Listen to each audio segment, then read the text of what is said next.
राजनेता एक ऐसा शानदार प्रोफेशन जिसमें गरम तपती रेत पर मीलों चलने के बाद एक ठंडे पानी का झरना नसीब होता है।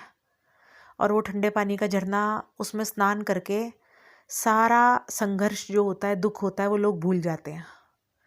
असल में प्रोफेशन है क्या जिसमें इतना सब कुछ है, इतनी सुविधाएं हैं, इतनी चमक है, इतनी दमक है, इतना पीछे रेला है भीड़ का।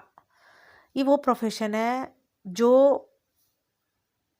डेस्टिनी से मिलता है। संघर्ष का तो हम मानते हैं, मगर ये बड़ा प्रबल भाग्य से राज्याभिषेक होता है मनुष्य का।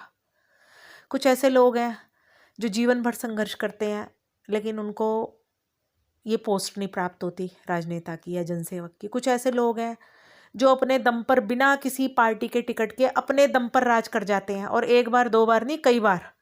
कुछ ऐसे हैं जिन्हें पार्टी विश्वास करके दो दो बार टिकट देती है, फिर भी हार जाते हैं बेचारे। तो है ना डेस्टिनी का खेल सारा।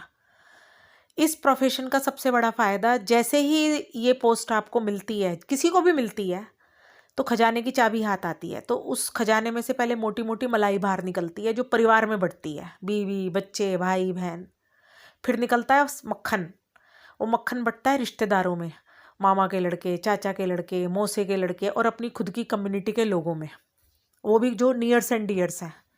फिर बचती है छाछ, जो जन कल्याण योजनाओं के माध्यम से एरिए के गरीब लोगों में बढ़ती है। अब गरीब आदमी खुश हो जाता है, जिसको फाके नसीब नहीं है, जिसको टुकड़े नसीब नहीं है, उसको 2500 2000 भत्ता महीने का, या और योजनाएं 1500 की, 1000 की, या बच्चों के भविष्य की 2 लाख की योजना मिलती है। वो कहता है ओहो नेताजी बहुत अच्छे हैं हमारे।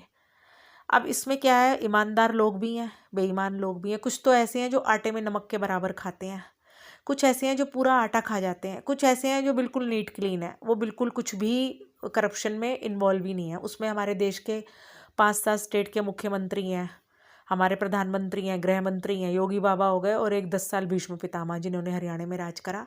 ये इनकी छवि साफ सुथरी है, मगर अपने साथियों को तो फ़ायदा पहुंचाते हैं ना। खुद साफ सुथरे लोग हैं, तो इसमें कितना खाया जाए। आटे में नमक के बराबर खाओगे तो पचा लोगे, शरीर और सेहत साफ सुथरी रहेगी।